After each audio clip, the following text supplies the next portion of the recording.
کرنے کا کام ایک تنبیہ ہے ان لوگوں کے لیے جن کی عمر 40 پلس ہو گئی ہے۔ امام نووی رحمہ اللہ اہل مدینہ کا عمل بتاتے ہیں کہ نبی رحمت صلی اللہ علیہ وسلم کے تربیت یافتہ لوگوں کی نسلوں میں یہ بات چلتی آ رہی ہے کہ اہل مدینہ میں سے جب کوئی بندہ 40 سال کی عمر کو پہنچ جاتا ہے تفرغ للعبادہ تو پھر وہ اللہ کے ذکر کے لیے اپنے آپ کو فارغ کر لیتا ہے کہ بس بھائی اب زندگی دنیا کی گزار لی ہے، اب تو آخرت کا ٹائم ہو رہا ہے۔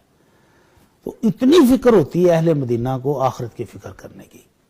تو امام ابن حبان رحمہ اللہ کہتے ہیں گویا ایسے لگ رہا ہے کہ جیسے آسمان سے ایک فرشتہ اعلان کرتا ہے بھائی 40 سال دا ہو گئے ہیں، اب کوچ کی تیاری کرو، زیادہ راہ لے لو۔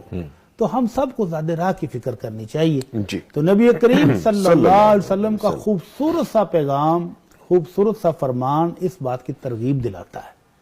آپ نے فرمایا جس بندے کو یہ خوشی ہو کہ جب نامہ مال دائیں ہاتھ میں ملے تو اس کا چہرہ کھل اٹھے، اپنا رزلٹ دیکھ کر اس کی خوشی سے اس کی باتیں کھل جائے، تو وہ کیا کرے؟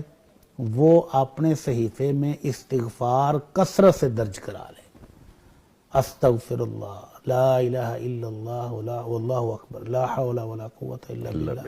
یہ تسبیحات کے ساتھ ساتھ استغفر اللہ الذی لا الہ الا هو الحی القیوم واتوب الیہ، لا الہ الا انت سبحانک انی کنت من الظالمین۔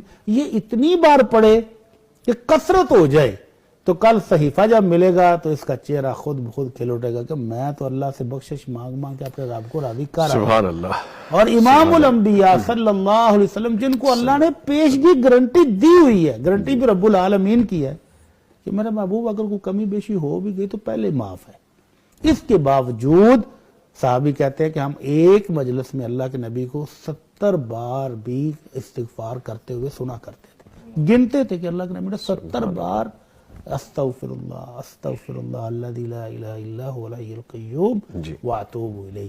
تو آج کا یہ وظیفہ، آج کا کرنے کا کام یہی ہے کہ جتنے میرے بہن بھائی 40 پلس ہو چکے ہیں وہ اپنے صحیفے کو استغفار سے بھر دیں۔